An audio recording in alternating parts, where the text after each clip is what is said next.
अल्हम्दुलिल्लाह अल्हम्दुलिल्लाहि वकफ़ा वस्सलातु वस्सलामु अला सय्यिदिल अंबिया अम्मा बाद औज़ु बिल्लाहि स्समीइल अलीम मिनश शैतानिर रजीम बिस्मिल्लाहिर रहमानिर रहीम फ़नादा मिन तहतिहा अल्ला तहज़नी क़द जअल रब्बुकी तहतकी सरिया वहुज़्ज़ी इलैकी बिजिज़्इन नख़लति तुसाक़ित इलैकी रुतबन जनिया। हर किस्म की हम्द व सना अल्लाह ताला की ज़ात के लिए जो सारे जहानों का खालिक व मालिक और पैदा करने वाला है, और दरूद व सलाम रसूलुल्लाह सल्लल्लाहु अलैहि वसल्लम की ज़ात पे जिनको अल्लाह ताला ने सारे जहानों का सरदार और सारे नबियों का इमाम बनाया और हमारे लिए हादी रहबर और पेशवा बनाया। सूरत मरियम की तर्जमा और तफसीर का सिलसिला जारी है। हज़रत ईसा अलैहिस्सलाम की पैदाइश के सिलसिले में हम गुफ्तगू कर चुके हैं। अब उसके बाद हज़रत मरियम जो ज़चगी के बाद काफ़ी परेशान थी, कुछ तन्हाई में, कुछ तकलीफ़ में, कुछ भूख और प्यास में, तो अल्लाह ताला ने हज़रत मरियम को हौसला देने के लिए, उनको तसल्ली व तशफ़ी देने के लिए उनके लिए ये इंतज़ामात किए। फरमाया फ़नादाहा मिन तहतिहा अल्ला तहज़नी क़द जअल रब्बुकी तहतकी सरिया। फिर उसको पुकारा उसके नीचे से किसी ने, यानी कि उनके नीचे से किसी ने उनको आवाज़ दी और बताया, कहा अल्ला तहज़नी के ना गमगीन हो, ना परेशान हो, क़द जअल अलबत्ता तहकीक जाअला बना दिया अल्लाह ने या कर दिया है रब्बों के तेरे रब ने तहता के सरिया तेरे लिए एक चश्मा, यानी ए मरियम तू परेशान ना हो, तू गमगीन ना हो, अल्लाह ताला ने तेरे लिए एक चश्मा जारी कर दिया है।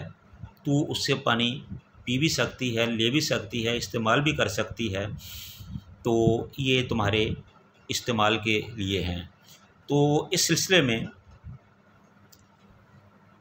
मुफस्सिरीन का के मुख्तलिफ़ अक़वाल हैं।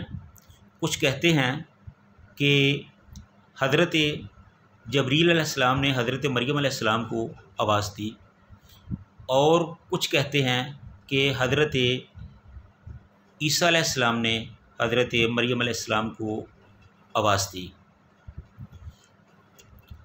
कुछ कहते हैं कि जबरील अलैहिस्सलाम ने अल्लाह के हुक्म से हज़रत मरियम अलैहिस्सलाम को चश्मा जारी होने पर ख़बरदार किया, बताया, खुशखबरी दी। तो कुछ लोगों का ख्याल है कि हज़रत ईसा अलैहिस्सलाम ने ये आवाज़ लगाई और हज़रत मरियम अलैहिस्सलाम को बताया कि परेशान ना हो। हज़रत ईसा अलैहिस्सलाम ने ये बात कही, आवाज़ आई कि गमगीन ना हो, तेरे कदमों तले तेरे रब ने साफ़ शफ़ाफ शीरीं पानी का चश्मा जारी कर दिया है, ये पानी तुम पी लो। तो इसी तरह एक कौल के मुताबिक इस चश्मे से मुराद ख़ुद हज़रत ईसा अलैहिस्सलाम हैं, लेकिन पहला कौल ज़्यादा ज़ाहिर है, सही है। चनाचे इस पानी के ज़िक्र के बाद ही खाने का ज़िक्र है कि खजूर के दरख्त को हलाओ, इसमें से तरोताज़ा खजूरें जड़ेंगी, वो खाओ। तो अल्लाह ताला ने फरमाया कि वह हुज़्ज़ी इलैके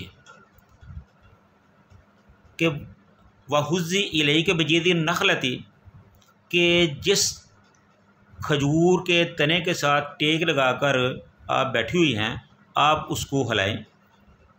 तो साकित, तो जब आप उसको हिलाएंगी तो वहाँ से गिरेंगी, जड़ेंगी इलई का आप पर रोता बन जनिया ताज़ा खजूरें। तो इसलिए इस पानी के जिक्र के बाद खाने का जिक्र है कि खजूर के इस दरख्त को हिलाओ, इसमें से तरोताज़ा खजूरें जड़ेंगी और वो खाओ। कहते हैं ये दरख्त सूखा पड़ा हुआ था और ये कौल भी है कि फलदार था। बज़ाहिर ऐसा मालूम होता है कि इस वक्त वो दरख्त खजूरों से खाली था, लेकिन आपके हिलाते ही इसमें से कुदरत इलाही से खजूरें जड़ने लगीं, खाना पीना सब कुछ मौजूद हो गया और इजाज़त भी दे दी गई। फरमाया खा पी लो और दिल को मसरूर रखो। तो हज़रत ईसा ने, तो कुछ लोग जो हज़रत ईसा के हवाले से कहते हैं, उनका ये भी इस्तदलाल है कि हज़रत ईसा ने अपनी वालिदा से कहा कि आप घबराएं नहीं। तो हज़रत मरियम ने कहा कि मैं कैसे ना घबराऊं, खामद वाली मैं नहीं हूँ, किसी की मलकियत की लोंडिया बांधी मैं नहीं हूँ। मुझे दुनिया ना कहेगी कि ये बच्चा कैसे हुआ, मैं लोगों के सामने क्या जवाब दे सकूँगी, कौन सा उज़्र है जो मैं पेश कर सकूँगी। ए काश कि मैं इससे पहले ही मर गई होती, काश कि मैं दुनिया को भूल चुकी होती। इस वक्त हज़रत ईसा अलैहिस्सलाम ने कहा कि अम्मा, आपको किसी से बोलने की ज़रूरत नहीं है, मैं इन सब से निपट लूँगा। आप तो इन्हें सिर्फ़ ये समझा देना कि आज से मैंने चुप रहने की नज़र मान रखी है, यानी अल्लाह ताला के लिए मैंने रोज़ा रखा हुआ है, ये मैंने नज़र मान रखी है कि मैं आज किसी के साथ कलाम नहीं करूँगी। तो हज़रत मरियम अलैहिस्सलाम ने ऐसा ही किया। तो ये थे हज़रत ईसा अलैहिस्सलाम की पैदाइश के बाद के हालात, और उसके बाद के जो मामलात है इसको हम इंशाअल्लाह अपने आइंदा प्रोग्राम में बयान करेंगे। अल्लाह ताला हक़ सच बयान करने की तौफ़ीक अता फ़रमाए और हक़ और सच को सुनकर समझकर अमल करने की तौफ़ीक अता फ़रमाए। व आखिरु दावाना अनिल हम्दुलिल्लाहि रब्बिल आलमीन।